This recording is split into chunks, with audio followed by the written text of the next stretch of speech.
Un tema muy trabajado en muchos de los artistas renacentistas y también barrocos. Se trata de La Última Cena,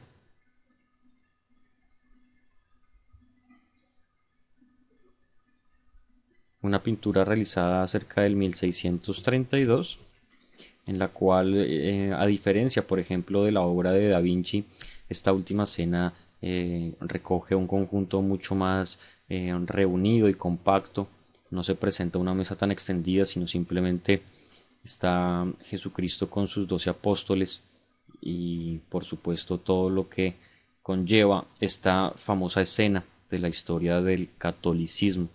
De nuevo, una iluminación muy barroca, siempre tendiendo a la conservación del claroscuro, con esos fondos totalmente oscuros que contrastan también con la iluminación de las telas y de los rostros de los personajes principales.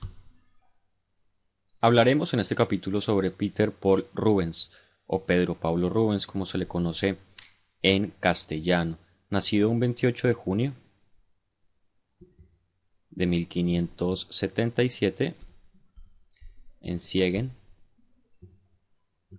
Esto es Sacro Imperio Germánico, la actual Alemania, y fallecido un 30 de mayo de 1640 en Amberes.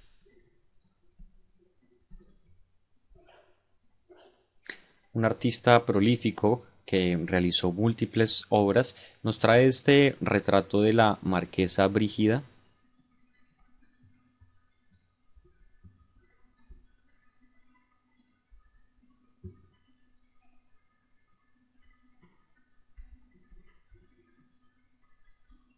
Spinola Doria, una pintura realizada en 1606, en la que no solo denota su gran calidad técnica, sino que también observamos una majestuosa interpretación de los materiales, algo que para el artista barroco era fundamental, pues en estos retratos cortesanos no se podría dejar ningún detalle al azar. Este fino satín o esta seda está perfectamente ejecutada, así como los distintos contrastes entre superficies arquitectónicas y también la tela que casi siempre estaba en los distintos retratos reales. Una de tantas pinturas geniales producto de su taller, del cual se dice Pedro Pablo Rubens en ocasiones solo intervenía para la realización de las manos, de los rostros, y tenía todo un ejército de ayudantes y de aprendices que se encargaban del resto de superficies y de detalles del cuadro. Es así como muchas veces incluso Rubens no llegó a tocar casi que ninguna de sus telas, sino simplemente firmarlas. La elevación de la cruz,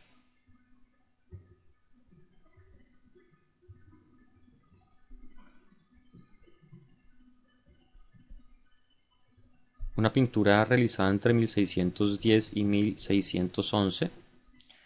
Se trata de un tríptico en el cual, por supuesto, se narra esta escena de la historia del catolicismo, esta vez con un paisaje un poco atípico para todo este tipo de representaciones que hasta la fecha se habían hecho de este suceso. En el panel derecho notamos un cielo turbio y oscurecido, un paisaje que al final no denota en mayor grado de detalles, pero sí en el panel central izquierdo una vegetación bastante tupida y de algún modo sombría, que hace un contraste bien interesante, ya que Pedro Pablo Rubens propone una gran diagonal en todo el tríptico con la posición del cuerpo de Cristo. Daniel en el foso de los leones,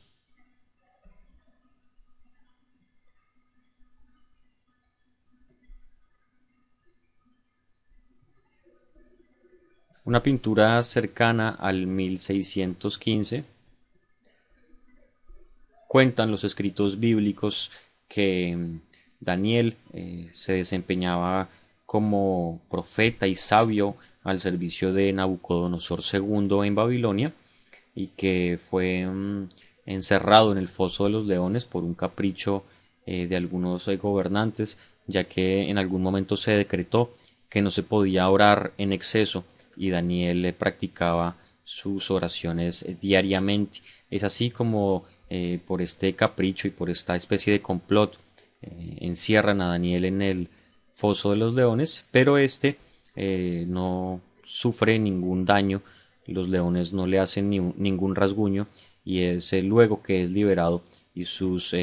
acusadores son encerrados en el pozo en vez de Daniel y los leones se los devoran al instante. Es uno de esos pasajes bíblicos de los cuales Rubens se vale para realizar una de esas composiciones tan geniales y magistrales, algo que sin duda denota una iluminación artificial, pero sobre todo un gran estudio en la anatomía de los animales para también crear una composición verídica y coherente.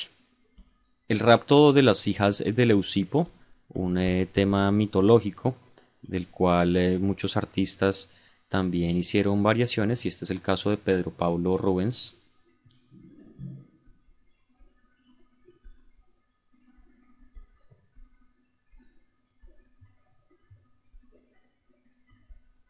Una pintura realizada cerca del 1618 con una composición muy violenta y muy estudiada, por supuesto, ya que todas las líneas que componen esta imagen fueron cuidadosamente estudiadas por el artista para darle también una idea de movimiento y de dramatismo. Esta gran línea curva y esta concentración en el centro, por supuesto, generan una tensión muy importante que le agrega dramatismo al relato mitológico del rapto de las hijas de Leucipo. Este es el retrato de Luis XIII, una pintura realizada entre el 1622 y 1625, de nuevo con una excepcional y magnífica terminación en los acabados. Se denota la calidad técnica para desarrollar los metales, el terciopelo, las distintas telas, el pelo, la piel, todos esos detalles magníficos que llegó a realizar Pedro Pablo Rubens y su taller en este retrato real. El juicio de París.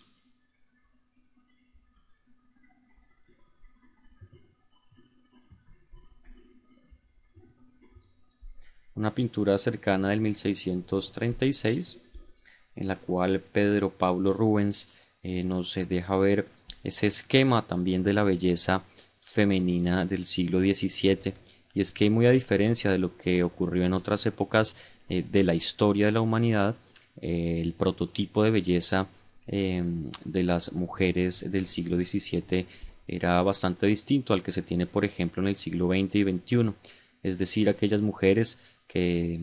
tenían kilos de más, que eran de algún modo gorditas, se les apreciaba mucho más, pues esto denotaba una buena alimentación y por supuesto una clase social alta. Este era el canon de belleza que atraía mucho a los hombres y por supuesto Pedro Pablo Rubens no estuvo ajeno a la representación femenina en este El juicio de París. Es el caso de las Tres Gracias,